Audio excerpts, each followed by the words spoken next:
Welcome, everyone. Today's guest is Ravin Jesuthasan, a global thought leader and author on the future of work and human capital. Ravin is the global leader of Willis Towers Watson's Future of Work practice and a member of the World Economic Forum Steering Committee on Work and Employment. Having led numerous research projects for the World Economic Forum on the global workforce, the emerging digital economy, and the rise of artificial intelligence and the transformation of work, Ravin has published 3 books on the future of work and joins us today from Chicago, where he lives with his wife. Welcome to the show, Ravin. Thanks for having me on, Adam. It's a pleasure to join both you and Gabe today. Great. Okay, so let's start with, sorry, I'm just getting my Zoom adjusted here. Let's start with a little bit of background. Love to start at the beginning. Can you tell our listeners your background, what brought you to where you are today? Yeah, I like to think of it as, per the title of my last book, as kind of a journey of reinvention. So I was born in Malaysia. I grew up in the UK, but I've lived in the United States for about 30 years now. And I have just had the great privilege of living in and experiencing and working in many, many different cultures. And just being put into situations which have allowed me to really grow exponentially, all the way from helping United through its bankruptcy in 2001 to working with BP as part of its resetting of culture on the heels of the Horizon Well disaster, to working with Unilever on its framework for the future of work. So it's been a journey of reinvention, both professionally as well as personally. I went to school with the intention of becoming an engineer, just like my dad was, and absolutely hated it. But the thing I quickly realized was once you put a dollar sign in front of those numbers, everything kind of clicked. So I ended up getting a bachelor's degree and a master's in finance, and I'm also a chartered financial analyst. And it's been really a lot of fun for the last 20 odd years, applying some of those analytical disciplines to how we think about humans and work. And again, just the whole journey, as I said at the outset, has been one of perpetual reinvention. Well, so Ravin, a big part of your job is advising leaders across all different industries, right? From healthcare to banking and CPG around navigating change. And obviously we're in a period of really rapid change. And I would say for a lot of these leaders, it's been what I would call forced reinvention versus voluntary reinvention, right? Some of these trends have been accelerated, by decades in the last 6 months. I'm curious to get your your take. What advice are you giving to leaders right now when it comes to navigating change and navigating this process of forced reinvention? Yeah, the way we've thought about it, Gabe, is this notion of kind of a sustainable reset. And I think a big part of it is kind of moving beyond your legacy, because the thing we've observed, and we touched on this in my last book, Reinventing Jobs, was that many organizations, particularly established ones, compete on the basis of legacy, how they work, how they lead, their operational processes, their customer relationships, their infrastructure. And increasingly, prior to the pandemic, and the pandemic has accelerated it even more, that legacy has gone from being an asset to actually increasingly a liability for many organizations. And so it's how do you pivot away from that legacy? Also, how do you pivot away from that traditional growth and efficiency mindset to more of a mindset of resilience and agility? And a big part of it involves the metrics that you use to run your businesses. But I think it's also this very stark recognition that, we talk about these black swan events, right? Whether it's the pandemic, whether it's the global financial crisis, whether it was 9/11, as if they're the rarest of beasts. And yet we've had 2 in 12 years and arguably 3 in 20 years. And so the need for a resilient organization that can withstand some of these shocks with the agility to pivot from one crisis to an emerging opportunity is increasingly at a premium. And so the work that I'm doing with organizations is to help them figure out, what does the resilient enterprise look like what does it mean for leadership models and mindsets? What does it mean to lead a resilient enterprise? What are the new metrics that are going to give you kind of that more accurate snapshot of how you are calibrating to this new true north versus your legacy true north of growth and efficiency, which was much, much more easily accomplished because the metrics, I'm going to pause there for that ringing phone. Yeah, no worries.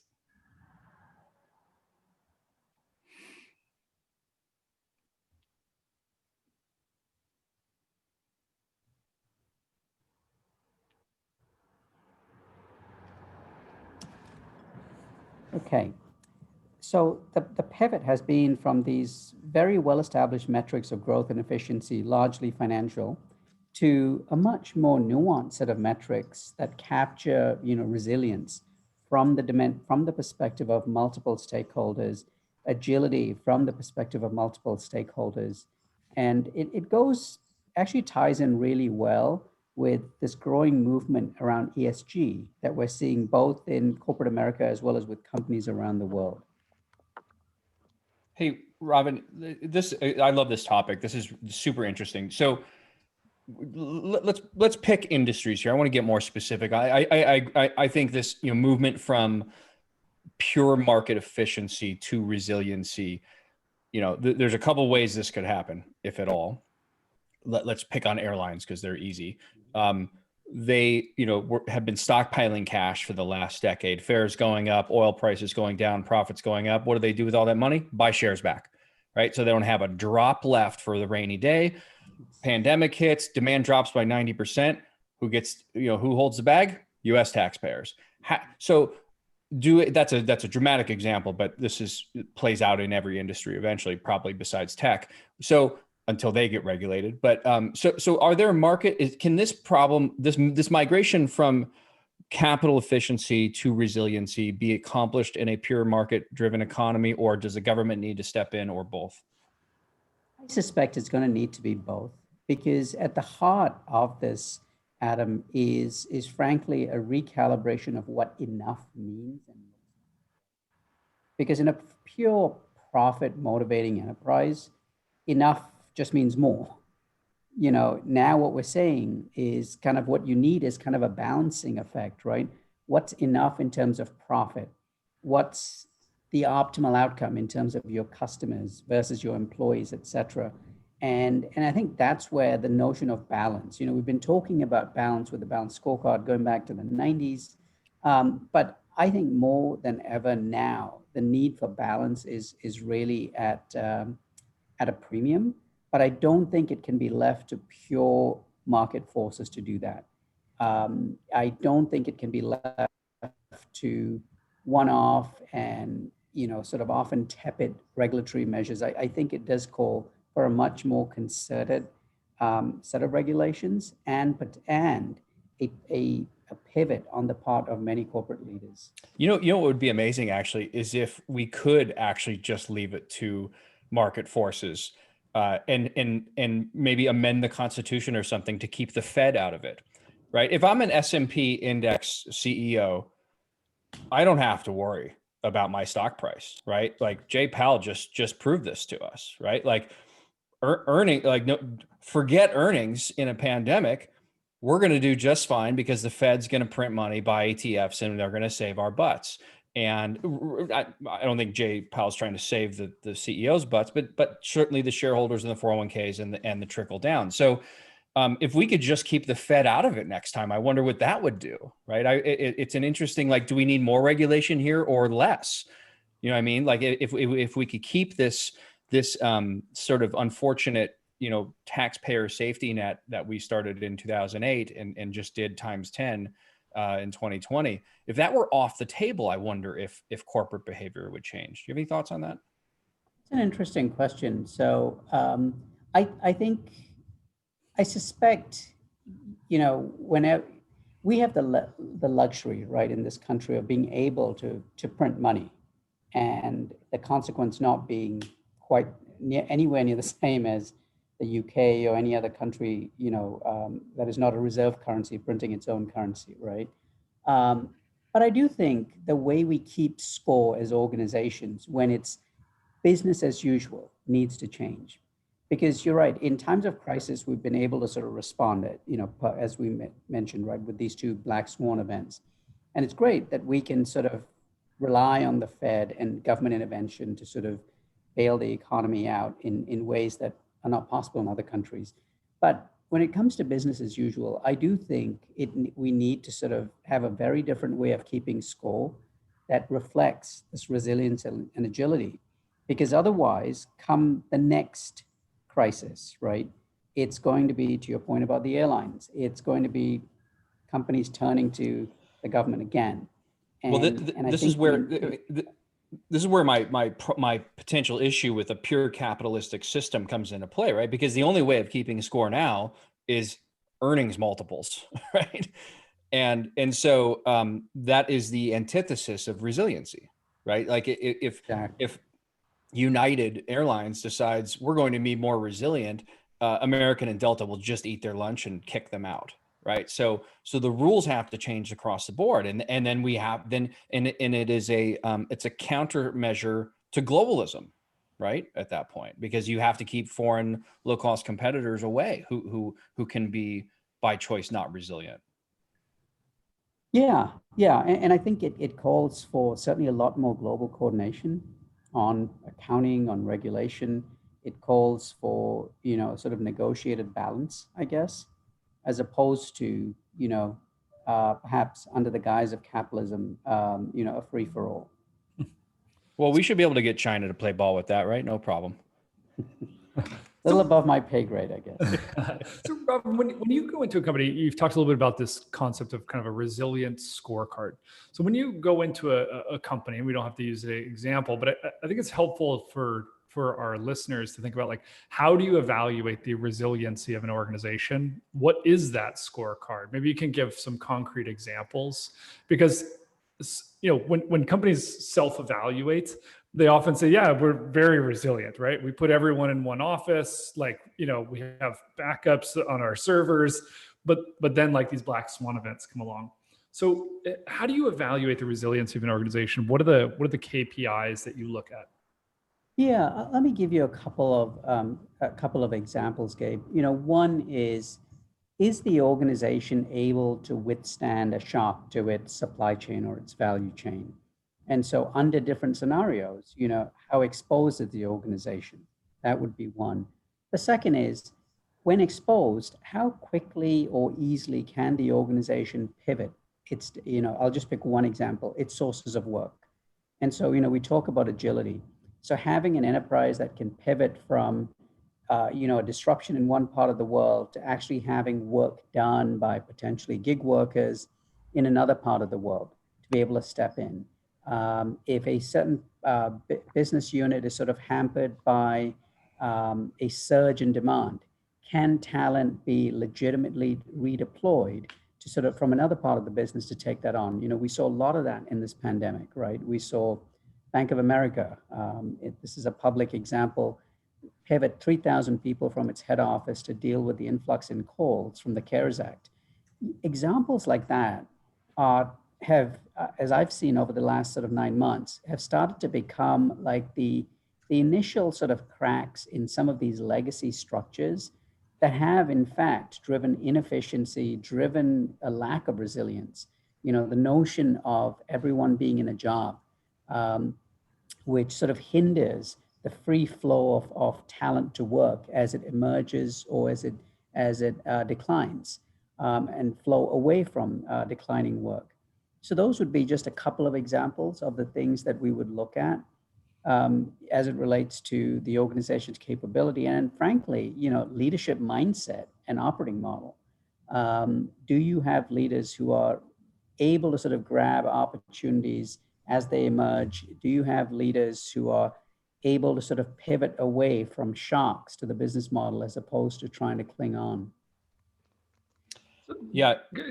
Oh, just a quick follow-up there. I'm curious to dig into this topic of like resilience of workforce and also, different, I'll say, talent pools or like reconfiguring your existing talent pool. it feels like, and I'm curious, it feels like that might have been like vitamins 6 months ago when you went and talked to these executives, meaning the idea of tapping into, virtual talent pools or gig talent pools or moving existing workforces. How has that as a topic changed for the customers that you work with in this last 6 months? Has that become like painkillers now from vitamins? Yeah, yeah, it's gone from being sort of a nice little interesting thing that a couple of organizations are doing to now becoming absolutely pivotal to their that not just their existing sort of relevance, but continued relevance as well. Let me give you a couple of data points, because one of the things that we as a firm have been privileged to do is talk to our customers and clients around the world almost every week since January. Some of the things that have really jumped out at me are, one, in our most recent survey, sort of a couple of months ago, 63% of companies saying that they had, in the last sort of 6 to 9 months, started to respond to the challenges and the opportunities of this crisis with much greater degree of agility. So redeploying talent from one part of the business to another, reskilling and upskilling their workforces to deal with new digital means of delivery. That was one thing.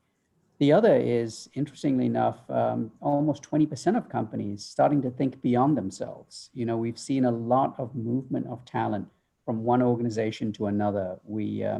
We've seen in Germany, for example, McDonald's sharing its talent with Aldi, the retailer, SAS sharing its flight attendants who have some basic skills in care management and caregiving, upskilling them over a period of a couple of hours and equipping them to be ready to support the healthcare services in both Sweden and Norway. We've seen baggage handlers from airlines in the United States get redeployed to working in distribution centers for large retailers. So companies thinking beyond themselves to offset the impacts of this shock. Clearly, the other big thing that, probably the biggest thing that we've seen is the virtualization of work, right? We've been talking about this for 50 years. Back in 1970, Alvin Toffler wrote about electronic cottages. And in 50 years in this country, we only got to 2% of all work full-time being done remotely. Yeah. And overnight, we went to somewhere north of 50%. And I know from our conversations with clients, we've had a research study that just came out last week with close to 1,500 respondents. And the findings were, this remote thing is here to stay. We might have spent this year and a good part of next year doing it out of a concern for the safety of our workforces. Post June next year, it's going to stay here, but the primary reason is because it allows us to maintain productivity, attract talent we might not otherwise get, as well as retain the people who we already have, who are now demanding these ways of working. So just a couple of examples of, how massively we have moved the needle on, building more resilient kind of future-ready enterprises. And you touched on a couple of interesting things that I just want to double click into. That's definitely, like, I'll say, where the work is getting done, right? Where and maybe how the work is getting done, right? Done in a more digital or virtual asynchronous way.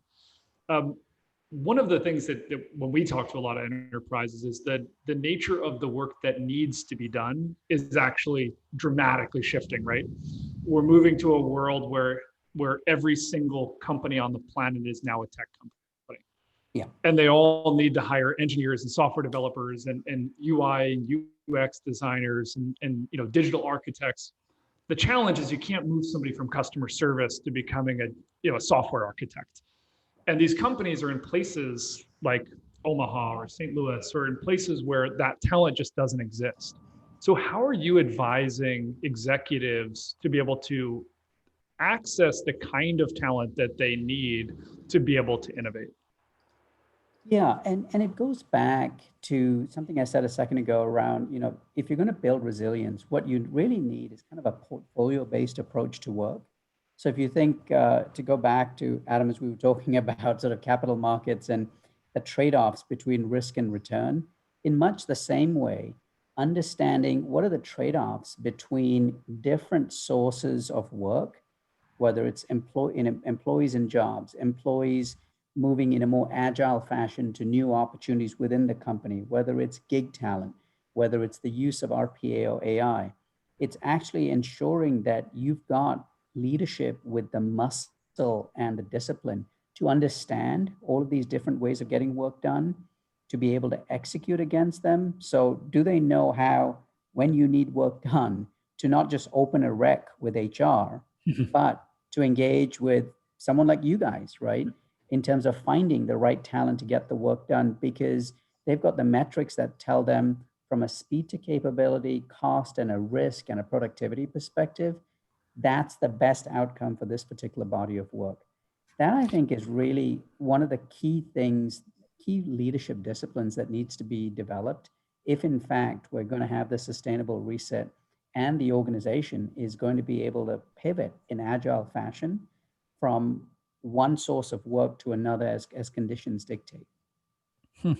Really interesting. So what do you think, I love that idea of kind of a portfolio-based approach to work. What do you think the components of that portfolio, and how do you think about recommending kind of the sizing of each one? Because historically it's basically been W-2, like butts and seats for a lot of these legacy companies, and then maybe you go to an Accenture or something like that when you need to get capabilities outside of the W-2s. But now that world has expanded. So how do you think about the components of that? And then how do you advise organizations on which ones to weight differently? Yeah, so I think of it as two things. One is firstly recognizing what are all the options available, right? Yep. So today we have at least 8 different ways of getting work done. I could go have employees in more traditional roles do the work. I could have, potentially independent contractors, in sort of the traditional free agent type model. I could outsource, as you mentioned, to some third party. I could set up an alliance. I could tap into a marketplace to get sort of highly skilled labor. I could tap into volunteers if I'm looking to crowdsource innovation or to promote or to engage with, promoting my brands on social media. And then you've got all forms of robotics, virtual or physical, and AI. And I think understanding those options, A, is the first thing. B, understanding the specific nature of work and what types of activities and tasks lend themselves best to each of these different options under different economic and other scenarios, right? And so this is kind of the crux of my last book, Reinventing Jobs. It really does require you to get beyond the notion of jobs, to your point, right? Instead of me just thinking about, I'm going to hire someone to do X. How do I deconstruct the job, understand what the optimal option is for a particular body of work, and then redeploy that work to that particular option? But it also requires, I think, metrics that look very, very different. So today, the notion of butts and seats is reinforced by things like headcount planning, right? And looking at FTEs, as opposed to one of the metrics we advocated for in our last white paper with the World Economic Forum called Human Capital as an Asset, is this notion of the total cost of work. Do you really understand the total cost of work? And do we have a single metric that can level the playing field, adjusting for the various anomalies associated with certain types of work options like alliances or joint ventures are treated very differently from an accounting perspective versus human labor who are sort of expensed annually, right, based on the labor cost incurred, or potentially other work options that maybe are held off the balance sheet even. So how do you create kind of a level playing field for all of those options and be able to sort of analyze, if I make decision X, what does that do to my total cost of work? What does that do to my return on work? So I think having the right metrics, not necessarily the gap metrics, but the right ones from a management accounting perspective are essential. So you've done some work with Unilever, right? I'd love to, for our listeners, like, maybe dig into an example here, maybe of a company you think is doing it well, if that's Unilever. Yeah. Talk a little bit about it as much as you feel comfortable talking about how they think about the future of work and organizing the right people doing the right things. Yeah, so this is a case study from that white paper that I referenced with the World Economic Forum. So Unilever is an organization that I've had the privilege of working with. All of this is publicly disclosed. But we help them develop with their team their framework for the future of work.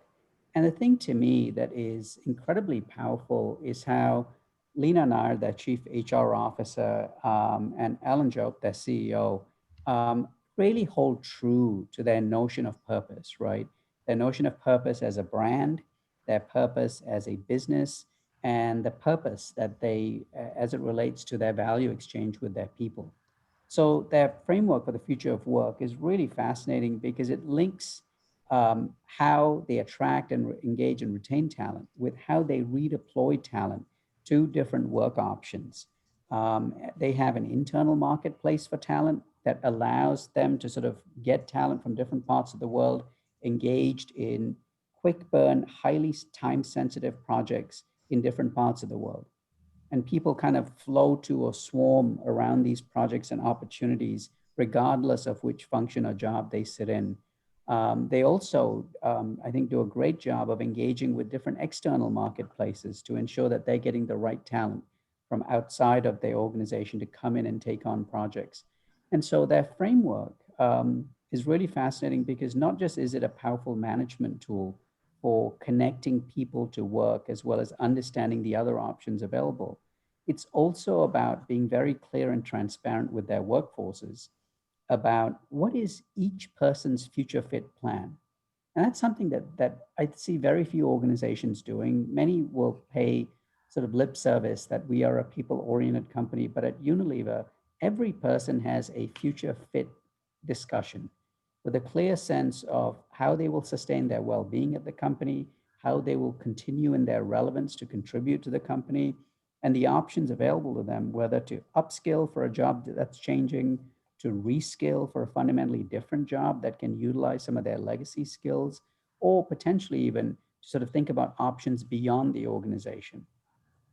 Hey, Robin, you mentioned external talent marketplaces. We're obviously seeing a lot of growth there from where we sit. Why do you think it's taken so long for this space to come around to maturity, and why don't big companies use them more often, do you think? So I'll go back, Adam, to where I started, which was legacy. Legacy, the inertia and power of legacy is such an incredible force, as we all know, right?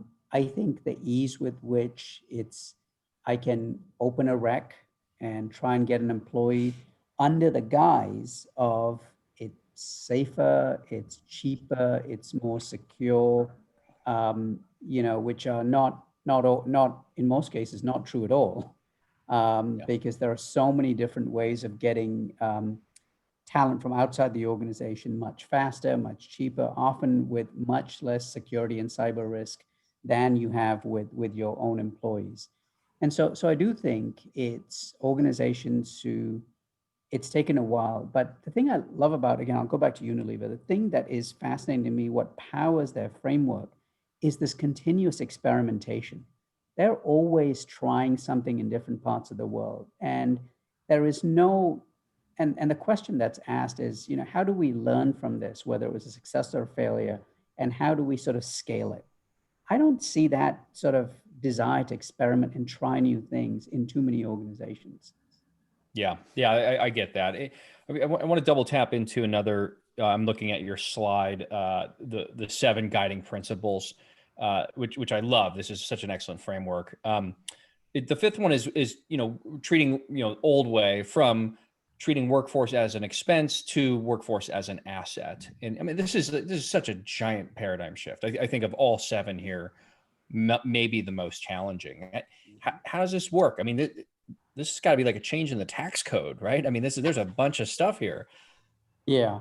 No, it's, the metric we've been advocating for is one, and it's more of a conceptual, perhaps even aspirational metric of, how do you think about the value of your workforce, how you're adding to the value of that workforce, with upskilling, with reskilling, adding to it with access to talent who are, who bring some different skills and perspectives, who may not be your employees.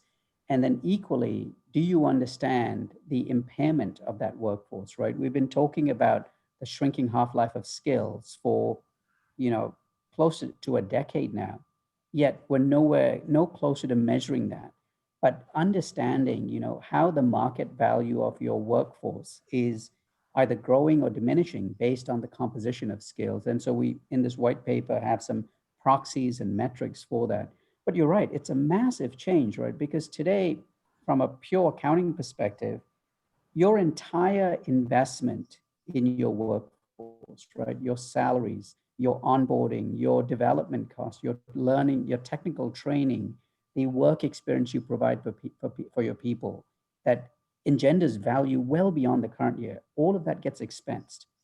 And the parallel that we drew was, if you look at in oil and gas, we have a measure or evaluation called PV10. PV10 basically captures the value of the investment you make in your oil fields, and it's reported on your balance sheets. If we can do that with a commodity, why can't we do it for that most essential commodity for powering our businesses, particularly as we move into the digital world? The ingenuity and the creativity of our people, whether employee or otherwise. I think very well said. I think that's one of the most compelling points I've heard anybody make in this space. So thank you for articulating that so well. I want to shift gears a little bit to this related, a little hairier topic here with gig workers. So gig workers, by definition, are the supply side of a marketplace, right? They are not the human capital inside the organization. They are essentially the product being sold. And when I say gig, let's define boundaries here. I mean, anyone who works on sort of a contractual basis. And when we think of the gig economy, we typically think of lower skilled fields. So food delivery, people delivery, et cetera. Giant wealth creation here for Silicon Valley founders and VCs, while simultaneously, and I'll quote a Georgetown study from 2017 that studied effective national minimum wage went in the field of drivers, for instance, or specifically pre-Uber, post-Uber. Effective national minimum wage went from $12.50, something like that, down to around $5. Again, Georgetown did a long study on this. So it's a whole different topic here, right? And you saw AB5 in California. Look, which I think the spirit of AB5, the heart was in the right place. Let's create a safety net. Let's get benefits. I think some of the union culture here in California managed to lead it astray. And then Prop 22, which goes to exempt the companies this was designed for, passes handily because they can outspend everybody. How do you fix this one? How do we get gig workers who are worse off now than before the gig economy existed, right? Quantitatively, how do we get them back in the game? And I'd love to hear your thoughts on that. Yeah, so I'll give you a couple of ideas. I don't think by any means I have the silver bullet, right? That is going to fix this. For sure. But I do think that there needs to be a sort of a floor, if you will, as it relates to whether it's a minimum wage, on a piecemeal basis. I do think there needs to be some funding of, and I suspect competitive factors will determine whether that funding comes from the company versus the customer. But I guess ultimately it's the customer who's paying for everything anyway.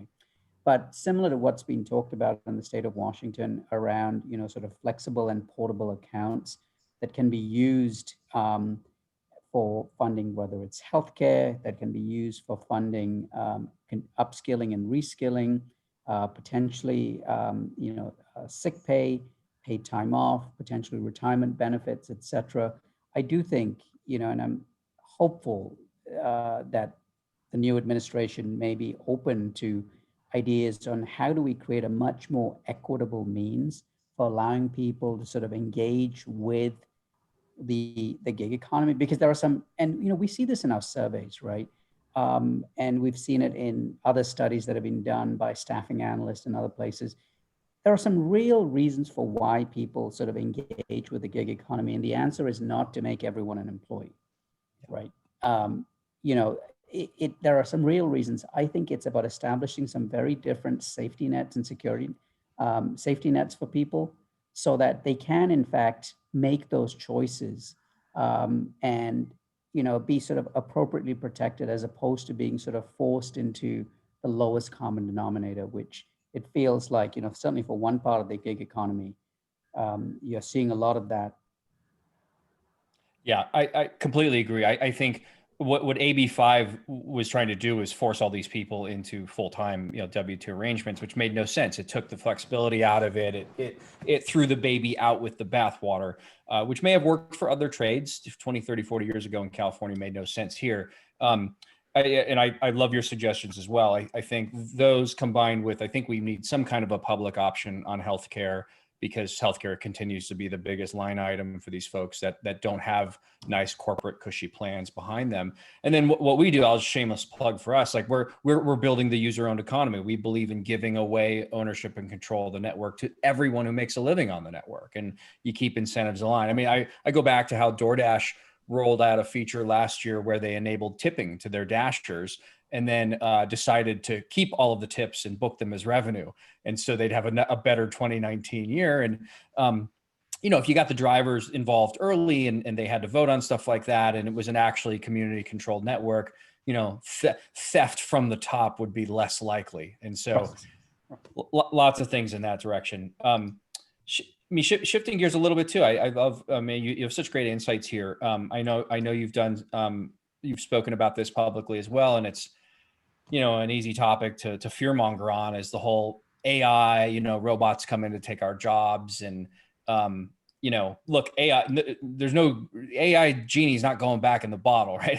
It's getting smarter, better, faster. And I chuckle a little bit. It's not just people who drive trucks or build things on assembly lines. It's people who write code, people who write article, right? There's knowledge workers are just as vulnerable here. What's your take? How do you think we should be thinking about this? Yeah, there's a great study that MIT just published. David Oder at MIT I'm a huge fan of his, and he does some great work. But as we said in Reinventing Jobs, the reality in the future is far more nuanced than these blanket statements of, it'll either be creating a ton of new work for us and we don't have to worry, or it'll be taking all of our jobs, right? And the reality is far more nuanced. I think we're going to see a lot of dislocation from some industries to others as opportunities are created. I think we're going to see simultaneously some highly repetitive rules-based tasks get substituted, as has always happened, right? The difference being is just the power of the machine and its level of sophistication. There's lots of other work which ends up getting augmented, right? Or where we as humans are made so much more productive because of the technology.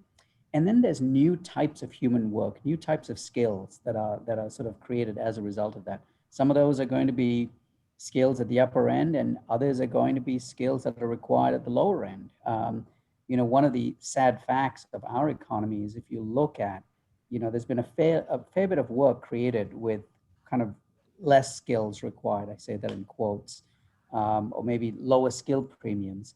The challenge is that those people don't get paid anywhere near as much as their counterparts in other parts of the world. And you can look at, to the very point you made, right? What's the effective minimum wage for people, for drivers, and how's that trended down? If you look at Germany, if you look at France, there has been a flaw for all of those, you can argue that as to how they've gone about establishing the flaw and whether it's fully competitive, but the reality is that the people engaging in those jobs and in those types of work have sort of been able to preserve their way of living, while that has not been the case in this country. Yeah. And so I do think, we're going to see, Adam, like a significant pivot of dislocation from some professions to others as AI gets deployed. There was a great piece over the weekend of, probably one of the last bastions to hold out against robotics, which was construction, Yeah. And the speed with which now you've got robots that can do drywall with incredible smoothness and stack bricks and navigate highly very different environments, right? Because that was always the issue, was that one house looks nothing like another, and you've got to navigate and interact with humans. Well, we wrote about social robotics in the book, and the fact that you've now got robots with the combination of sensors and intelligence and mobility to be able to sort of actually navigate and take on some of these things that previously were viewed as sort of unattainable, at least not for another 20 or 30 years.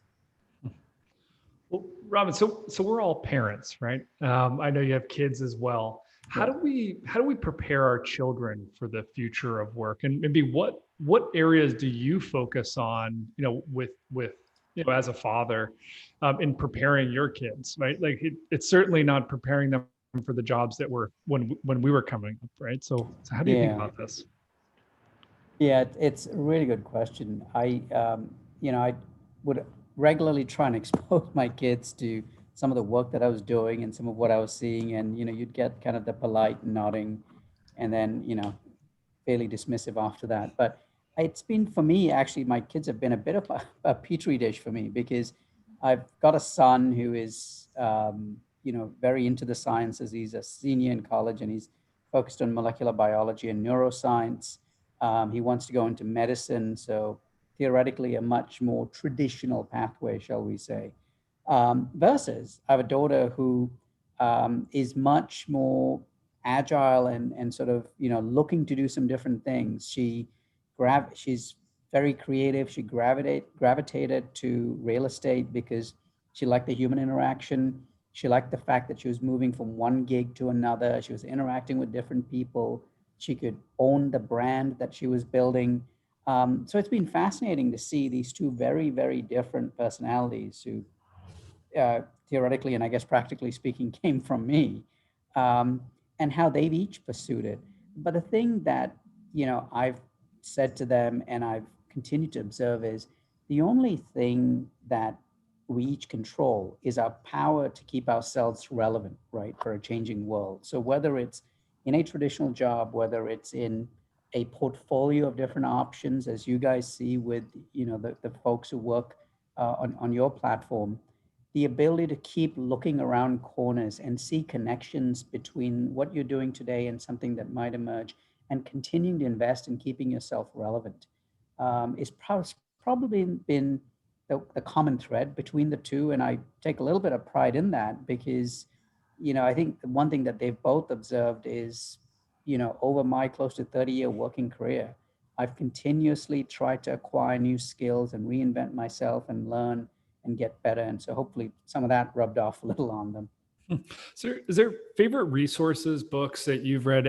I am saying more as a father, when you think about preparing your children to be huge contributors to society, or to be prepared for maybe what work looks like in the coming decades. Yeah, I think, gosh, I don't know if there's one thing, Gabe, that I would point to. I'm always, I'm sure, much to their irritation, sending them, articles, sending them links to new books. I'm forgetting the gentleman's first name, but he was the former editor of Wired magazine. But the book was called The Inevitable. Kelly, I think, is his last name. Chris Kelly?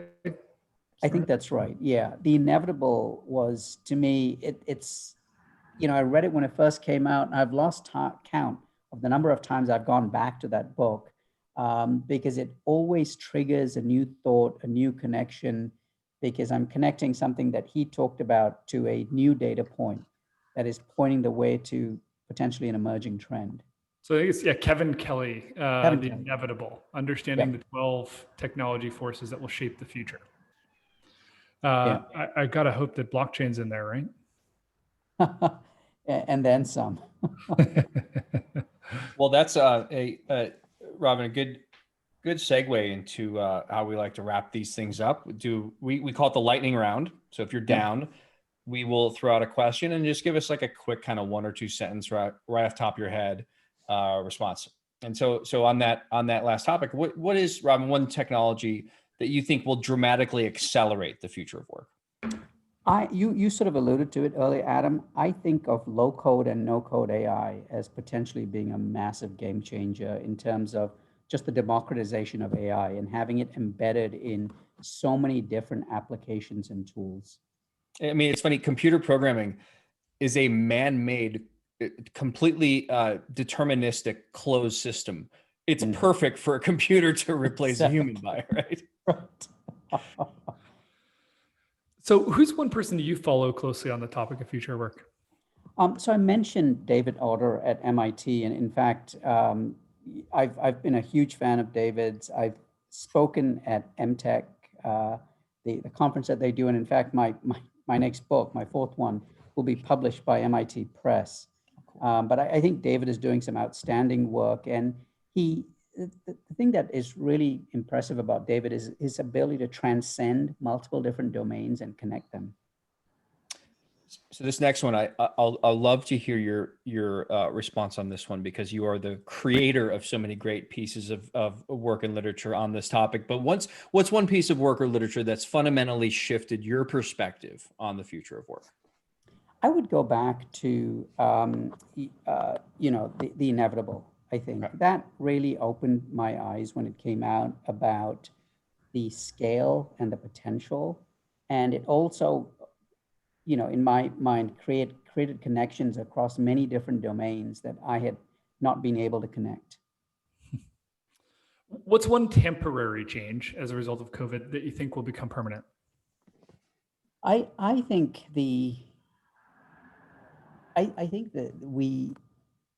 what's going to happen with remote work and flexible work is going to be a massive pivot. I mentioned we went from 2% to 50+% overnight.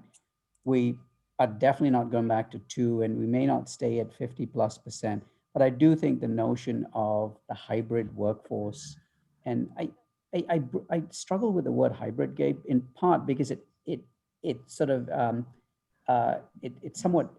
I guess it implies there's two states, right? And I think the reality is that there are going to be many, many different states.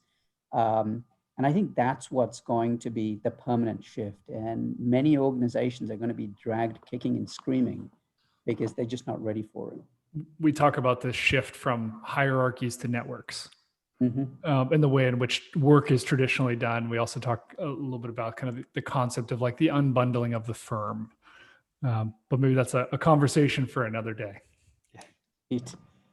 And Robin, we love to wrap up on this one, whose question made famous by a personal hero of mine, Peter Thiel. What's something you believe strongly that is an unpopular view today? So I sort of alluded to this. It's this notion of the synonymous relationship between work and jobs. And this is a little bit of blatant self-promotionalism, so I'll ask your forgiveness and indulgence. But the title of my co-author John Boudreau's and my next book is called Work Without Jobs.